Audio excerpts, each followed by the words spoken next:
तेलंगाना के पूर्व सांसद डॉक्टर आनंद भास्कर जी से निवेदन करता हूं, संक्षेप में आप अपने मन के विचार को हम सबके सामने रखें।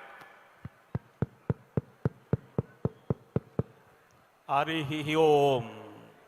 नारायण नारायण नारायण नारायण। भगवत बंधु, देवियों और सज्जनों, हरिओम महाराज की कल्पना, चेतना और साधना का प्रतीक है आज की ये सद्गोष्ठी, ये सहस्त्र कुंड की हवा।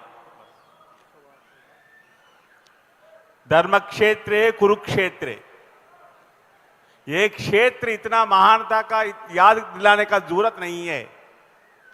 हमेशा ये क्षेत्र में जो भी कार्य होने का है वो भविष्य की भागीदारी बढ़ाने वाली कार्य के रूप में, ब्रह्म सरोवर से निकलने वाली तेजस के रूप में रहने वाला है। ये सद्गोष्ठी है, संत गोष्ठी है, सत्संग। ये सत्संग में उपस्थित देवियों और सज्जनों, आपके तरफ से ये सद्गोष्ठी का विवरण क्या है, एक दो शब्दों में मैं बताना चाहता हूं। परम शंभुं वंदे परिमिलित पार्श्वं परचिता। शक्ति का रूप क्या होता है? शिव होता है। शिव का रूप क्या होता है? शक्ति होता है। दोनों का मिलन होने के बाद ही असली तेजस निकल के आता है। वो कहां होता है? तवाज्ञा चक्रस्तम तपन शशिकोटि द्युतिधरम। एक छोटी सी बात दे दो। जो आज्ञा चक्र, जो हमारा दोनों अंगों के बीच में होने वाली केंद्र स्थान आज्ञा चक्र में शशि कोटि द्युतिधरम, कोटान कोट का, चांदमा का, सूरज का ताकत को उपस्थित करके, एक बीज के रूप में उपस्थित करके रखने वाली परम शंभुं वंदे मिलित पार्श्वं परचिता। ऐसी स्थिति में पहुंचने वाले का हालात कैसा होता है? यमा राज्यन भक्त्या रवि शशि शुचि नाम अभिषेय निरालोके अलोके निवसति ही बालोक बोने। ये संत की स्थिति होता है।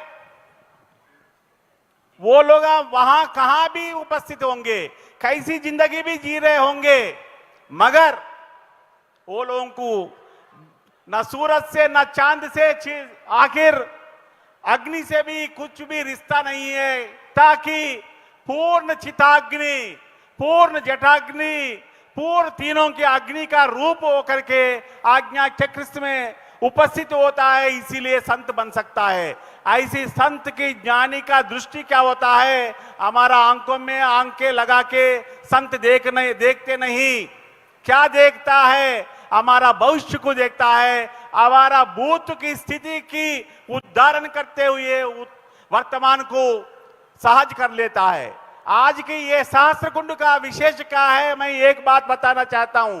मैं तो 18 तारीख से ही इधर रहने का मुझे बहुत इच्छा था, मगर वो नहीं पाए। अभी तो इधर पधारने का मुझे सौभाग्य प्राप्त हुआ।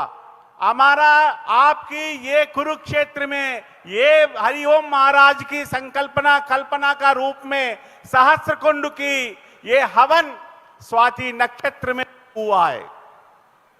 स्वाति एक कामना साधक नक्षत्र है और कल 9 बजे पूर्ण आहुति शतभिषक नक्षत्र में संपूर्ण होने वाला है। देवियों और सज्जनों, याद रख लो, शतभिषक बोले तो कम से कम 100 वैद्य एक रूप में दिखना है तो शतभिषक नक्षत्र में दवा लेना शुरू होना है।